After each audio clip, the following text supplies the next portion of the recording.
ایک دن میرا بیٹا اسکول سے گھر واپس آیا تو اس کی طبیعت کافی خراب تھی، تو میں اس کو لے کر ایک پرائیویٹ ہاسپٹل میں چلی گئی۔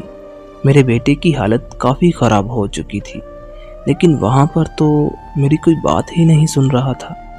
پھر وہاں پر میری ملاقات ایک ایسے شخص کے ساتھ ہوئی جس سے میں کبھی ملنا نہیں تھی چاہتی۔ اس کا نام ڈاکٹر شہزاد تھا۔ ہم دونوں میڈیکل کے اسٹوڈنٹ تھے، ہم ایک ہی کلاس میں پڑھتے تھے، ہم ایک دوسرے سے بہت پیار کرتے تھے، مگر قسمت نے ہمیں الگ کر دیا اور تب میں کچھ نہ کر پائی۔ شہزاد کے گھر والے کافی امیر تھے، جس کی وجہ سے میں اس کو ہمیشہ یہ کہتی کہ ہم کبھی ایک نہیں ہو سکتے، اور وہ اس بات پر بہت غصہ کرتا تھا۔ جب ہمارا کالج ختم ہو گیا تو اس کے گھر والوں نے اسے باہر پڑھنے کے لیے بھیج دیا۔ تو جب وہ باہر جا رہا تھا تو میں نے اسے کہا کہ مجھے وہاں جا کر بھول تو نہیں جاؤ گے؟ تو اس نے کہا کہ میں ہمیشہ سے تمہارا تھا اور اپنی آخری سانس تک تمہارا ہی رہوں گا۔ میں نے بھی اسے کہا کہ میں بھی آخری سانس تک تمہاری ہی رہوں گی۔ اس کے باہر جانے کے بعد سب کچھ بدل گیا۔ وہ کبھی کبھی مجھ سے بات کرتا، میں بھی گھر کے کاموں میں مصروف رہتی۔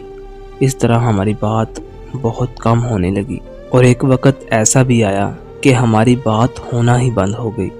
کچھ عرصہ گزر جانے کے بعد گھر والوں نے میری مرضی کے خلاف میری شادی طے کر دی، لیکن میں نہیں مانی۔ میرے ابو دل کے مریض تھے، ان کو 2 بار ہارٹ اٹیک آ چکا تھا۔ میرے ایسا کرنے کی وجہ سے ان کو ایک بار پھر سے ہارٹ اٹیک آ گیا، اور ہسپتال پہنچنے سے پہلے ہی ان کی سانسیں بند ہو گئیں۔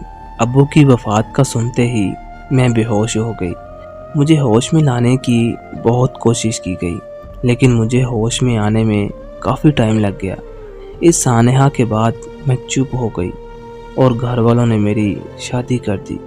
شہزاد سے میرا رابطہ بالکل ختم ہو چکا تھا، اور نہ کبھی اس نے مجھ سے رابطہ کیا تھا۔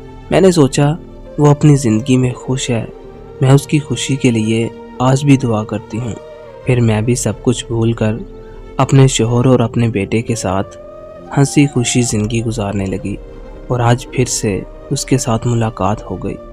وہ مجھے دیکھ کر بہت خوش ہوا۔ اس نے میرے بیٹے کو دیکھا، اس کا خیال رکھا اور اس کو اچھی طرح چیک کیا۔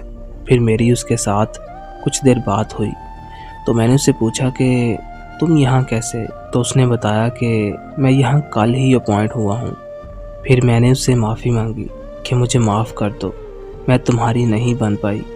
لیکن اس نے کہا کہ مجھے سب پتہ ہے، اس میں تمہارا کوئی قصور نہیں تھا۔ جب تمہارے والد کی وفات ہوئی تو میں پاکستان میں ہی تھا۔ مجھے تمہارے بھائی نے تمہاری حالت کے بارے میں بھی بتایا تھا، اور جب تمہارے والد کی وفات کی وجہ پتہ چلی تو میں چپ سا ہو گیا۔ تب میں سمجھ گیا تھا کہ ہمارا ملنا قسمت میں نہیں لکھا۔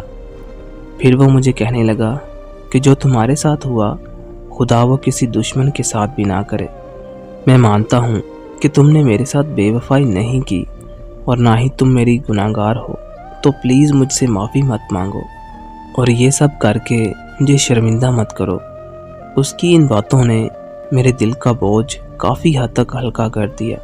پھر میں نے اس سے پوچھا کہ کیا تم نے شادی کر لی؟ تو وہ مسکراتے ہوئے کہنے لگا کہ میں نے کسی سے کہا تھا کہ میں اسی کا ہوں اور اپنی آخری سانس تک اسی کا رہوں گا۔ پھر اس نے مجھے خدا حافظ بولا اور وہاں سے چلا گیا۔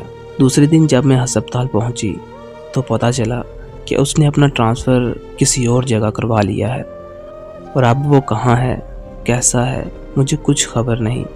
میری دعا ہے کہ وہ جہاں بھی رہے خوش رہے اور ہمیشہ سلامت رہے، آمین۔